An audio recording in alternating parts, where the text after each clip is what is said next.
はい、石川正義です。今回は久しぶりに基本的なお菓子を作っていこうと思います。で、プリンを作ろうと思うんですけども、最近流行りの固めのプリンだったり、以前流行っていたトロトロプリンだったりもありますけども、今回は王道中の王道のザ・プリンみたいなものを作っていきたいと思います。まずはキャラメルを作ってカップに流していきます。キャラメル用の砂糖を鍋に入れて火をつけます。では今回みたいに量が少ない時は中火程度でいいかなと思います。加熱をしていくと砂糖がだんだんと溶けて部分的に飴状になってきます。で、飴状の部分が多くなってきたら鍋をゆすって溶けてない砂糖を溶かすために少し混ぜていきます。数回鍋をゆすっていくとほぼ砂糖が溶けてきます。砂糖が溶けきった時は少し色づいているんですけども、この状態はまだ飴の状態でキャラメルにはなっていません。で、もう少し加熱すると部分的に沸騰し始めます。で、この沸騰した泡は周りの粘りがある状態と違ってサラサラになってきます。サラサラの泡が鍋全体に沸き立った瞬間っていうのがキャラメルになった瞬間ですね。この瞬間はまだ甘さが残ったキャラメルなので、もう少し加熱して苦さと甘さのバランスをとってプリンに合うキャラメルにしていきます。で、この沸騰した後の加熱が長いとだんだんと苦くなってきます。今回は全体がキャラメルになってから10秒程度加熱したところで準備しておいたお湯を加えて、それで色づきを止めていきます。鍋をゆすってお湯を全体に行き渡らせたら火を止めて、泡立ちが落ち着いたらカップに流していきます。で、鍋から直接カップに注いだ方がいいかなと思います。キャラメルは水を入れる前で180度以上になってますし、水を入れてもかなり熱いのでやけどにはね、十分注意してください。で、これでキャラメルソースの準備ができたのでプリンの生地を作っていきます。で、プリン自体の材料は少なくて牛乳、卵、砂糖っていうのが基本になります。卵臭さをカバーするためにバニラペーストを鍋に入れて、そこに牛乳を加えて60度まで温めていきます。で、先ほども言いましたけども材料が少ないので素材の味がね、ストレートに出てきます。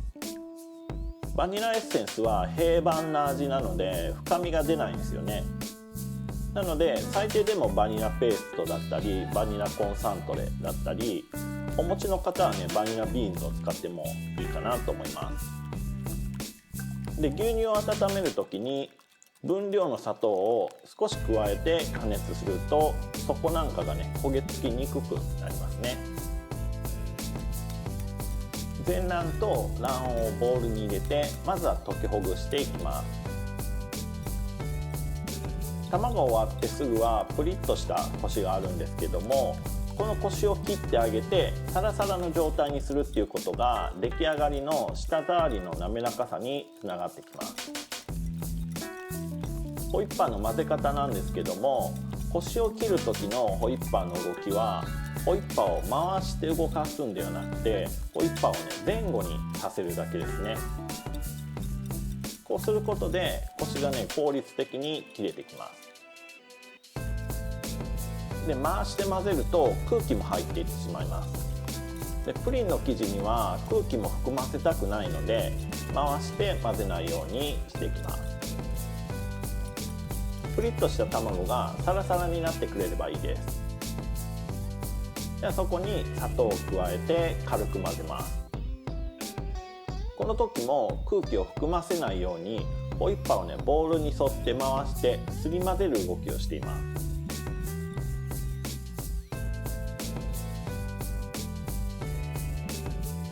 砂糖が混ざれば温めた牛乳を2回に分けて加えていきます。これ混ざればいいですね。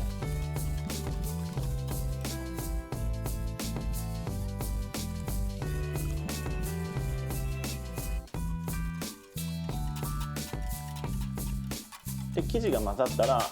口当たりを滑らかにするために細かい通しでこしていきます。でこれで卵の少し固体で残っている部分と大きな気泡が取り除けます。でこし終わった液体には細かい気泡が浮いていると思います。でこの気泡をそのままの状態で焼いてしまうと焼き上がりがねすごくザラザラになってしまうので、液体表面に落としラップをして剥がすことで取り除いていきます。だいたい2回から3回落としラップをして剥がせば気泡のほとんどが取り除けるかなと思います。これで綺麗な生地ができたので注ぎ口がついた容器などに移してカップに注いでいきます。で量がバラバラだとオーブンで焼ける時間が変わってしまうので注ぐ量はカップごとに同じにした方がいいかなと思います。お手間でなければ重さで測りながら注いでもいいかなと思います。カップに注ぐ際にできた気泡をアルコールを吹きつけることで消していきます。これをしないと焼き上がりまでその気泡が残ってしまう場合もあるのできれいに作りたいならした方がいいかなと思います。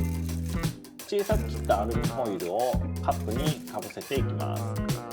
これでプリンを蒸し焼きにするっていうのと表面が硬くなりすぎるのを防いでいきます。ではここまでできたらカップを湯煎の容器に置いてお湯を張っていきます。お湯の温度はだいたい40度から50度ぐらいでもうキッチンから出る普通のお湯でいいかなと思います。でお湯の量はできるだけ多くして中に入れた液体量にできるだけ近くした方が失敗はしにくいかなと思います。でお湯をねパンパンまで入れてからオーブンに持っていくとこぼれる可能性もあるのでオーブンの扉を開けた状態で最終的な高さまでお湯を注いでもいいかなと思います。今回オーブンは110度で40分調整していきます。100度で設定できる方は100度でもいいかなと思います。実際僕が今業務用で調整する際は液体の温度にもよるんですけどもオーブンは86から87度であったかい生地だと25分冷蔵庫に入れていた生地だと40分焼いていますね。でプリンをオーブンで調整する目的っていうのは卵に火を通すことなんですね。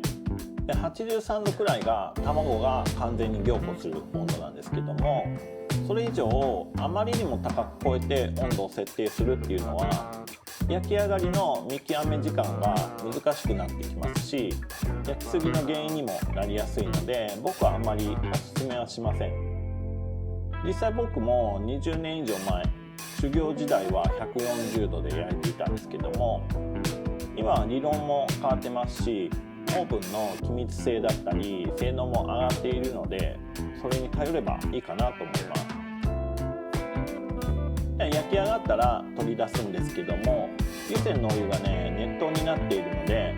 コップなどで周りのお湯を先に減らしてもいいかなと思います。やけどしないように十分に注意してください。で焼き上がりの見極めなんですけども振ってみて生地の中央までしっかりした弾力があるかっていうのを見ます。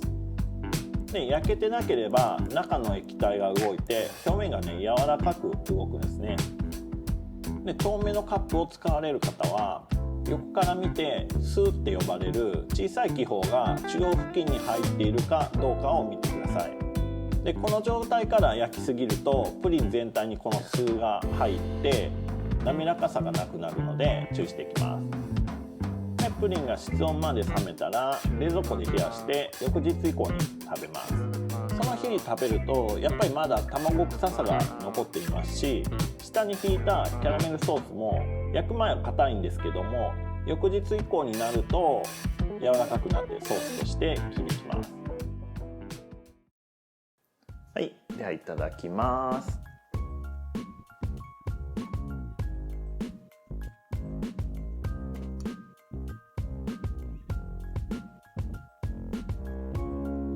めっちゃ道のプリンですね。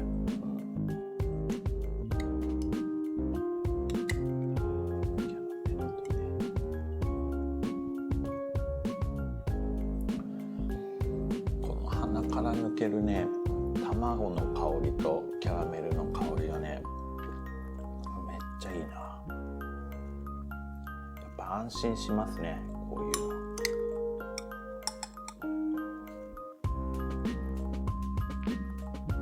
甘さもねちょっと控えめにしてるんで、これ何個でも食べれるな。キャラメル具合もねちょうどいいですね。苦すぎず甘すぎずみたいなね。